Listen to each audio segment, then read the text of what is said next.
I wanted to just give a brief on what exactly are we here today.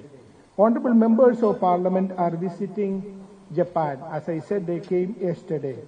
You, as diplomatic colleagues, are aware of a gruesome attack that happened on India in Jammu and Kashmir, the Union Territory of Jammu and Kashmir, in Pahalgam on April 22nd. It is just over a month now. Today is May 23rd, so we have 1 month back this happened. 26 innocent tourists were attacked and killed in Jammu and Kashmir. 25 Indians and 1 Nepali citizen. Why? As you all know, peace had returned to Jammu and Kashmir. Life was getting normal. Schools were open. Children were going to schools, to universities. Business was picking up and tourism was, at its peak. Jammu and Kashmir is one of the most beautiful places in India. And peace had returned to there. We had conducted elections a few years back and a government was there, elected by the people. So things were getting normal. That is when the enemy decided to strike. So cross-border terrorism, terrorists from our neighboring country, Pakistan, came and attacked these innocent tourists and they died. Government of India, our Prime Minister gave, we immediately understood what happened and we gave time for Pakistan to take action against the terrorists who committed this crime. Nothing happened. So on May 7th, India decided to attack, punish the terrorists who have committed this gruesome crime. And we attacked 9 terror headquarters in Pakistan-occupied Kashmir and in Pakistan, punishing the terrorists.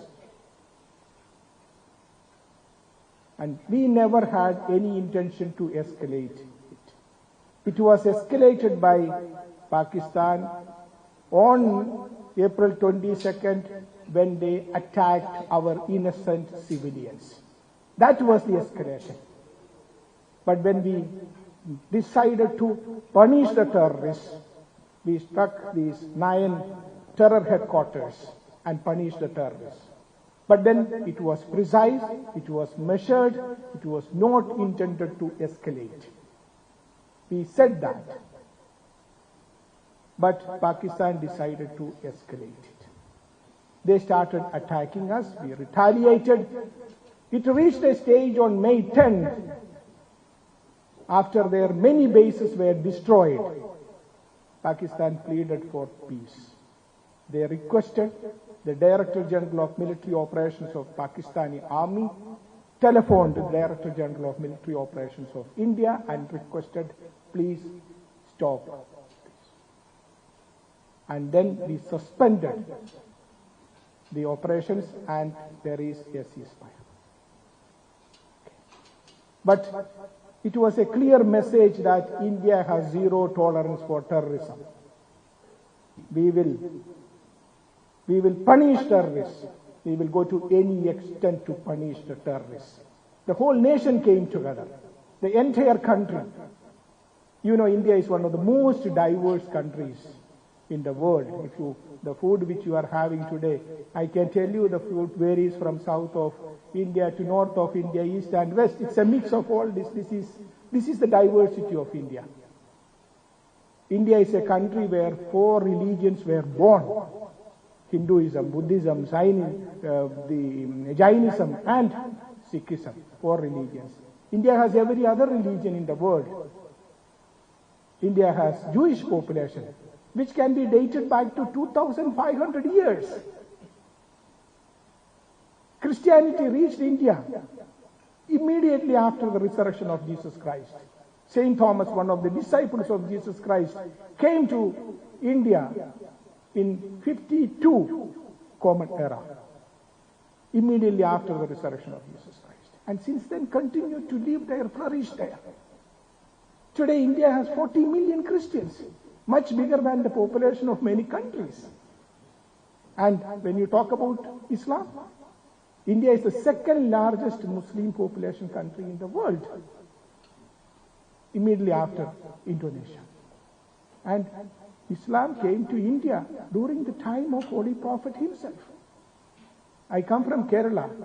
One of the masjids in Kerala was established in the 7th century itself. I visited that, the Chairman Masjid. So this is the diversity of India. 629, see. So this is the diversity of India, this is the beauty of India. And people were living in harmony and peace. This is the peace which the enemy was trying to destroy. This is the harmony they were trying to destroy. But the nation stood as one, and we have the members of parliament here from different political parties, different states, coming together with a message that we have zero tolerance towards terrorism. And Honorable Member of the Parliament, Sri Sanjay Kumar Jha, will explain to you, brief you on what we have done and why, what they have done here, and what is our position on this. But let me tell you this. Our Prime Minister on May 12th addressed the nation. May 12th addressed the nation in a message and said, we have punished the terrorists. And the message from now on is this: we have zero tolerance towards terrorism. Blood and water cannot flow together. Terror and trade cannot happen together. And that is the message we are here. When it comes to fight against terrorism, there is no neutral position.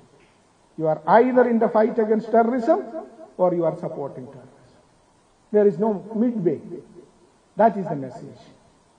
So I welcome honorable members of parliament. I know it has been very hectic for you. My apologies, it has been very hectic. I know last night they left at around 11 o'clock and now today at 7 o'clock they were here. So I welcome them, and of course I welcome my diplomatic colleagues who have, despite early morning, have decided to come to us and join us.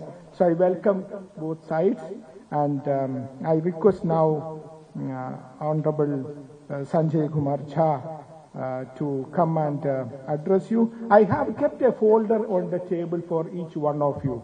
It has my Prime Minister's address of May 12th, and also the all documents related to the press briefings our government has done in the last few days and also a few pictures we have kept on the table. These are some of the scenes of the gruesome event which happened. As I mentioned, these were innocent civilians, but they, just married couples. This is one such picture you can see. A newlywed girl sitting next to the body of a slaughtered innocent victim. These we have kept a few more. These were their marriage photos, which would send shock waves when you see it. Imagine what is left for them. I also have kept a few other pictures. There was an attack on the Indian Parliament. Again, cross-border terrorism. I have kept a photograph of that. So another one we have, again, that Parliament attack. Our members of Parliament are here. Many of them were part of the Parliament. I'm sure that His Excellency Mr. Salman Khurshid was. Yes, see that. I told you, His Excellency has a great experience personally in dealing with terrorism, so he remembers the days. Now, this photograph, nobody can remember. The Mumbai attacks, 2008, there was a victim from Japan too in this. So, Japan, so no country is escaping the reach of terrorism. And interesting part, all this is linked one way or other to the Pakistan. In this particular case, we were able to arrest one of the Pakistani terrorists who actually committed this murder, and he confessed that he was. All the details were available, and I don't know whether you remember this photograph. This is Spell Daniel. In fact, the terrorist who him was murdered in this attack which India took on that. And this is that terrorist. But I want to show you this photograph. This shows the funeral of a terrorist. He was given a state funeral by the Pakistani government. A terrorist killed in this May 7th terror, retaliation by India when India was punishing the terrorists.